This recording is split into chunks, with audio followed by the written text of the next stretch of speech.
Hi there. Night one of the Democratic National Convention here in Chicago was in many ways a culmination of the turmoil that this party has been through over the past several weeks. There was a really singular moment when Vice President Harris and President Biden were on stage at the same time at the end of the night.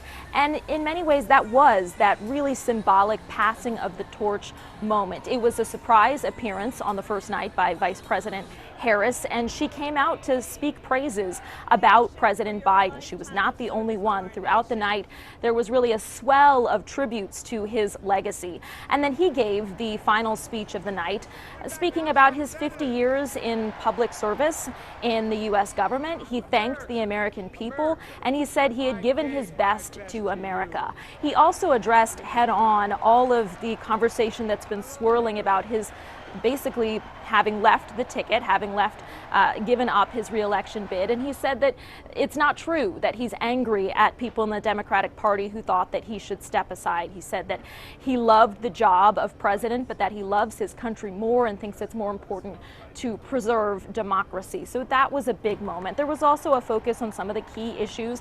And then, looking ahead to tonight, night two, the headliners are going to be former President Obama and former First Lady Michelle Obama.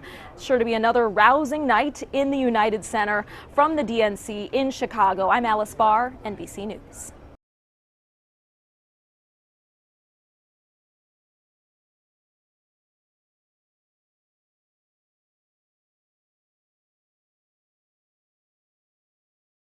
The headliners tonight, former President Barack Obama and former First Lady Michelle Obama. Former President Trump counter-programming throughout the week. He was in Pennsylvania yesterday and heads to Michigan today.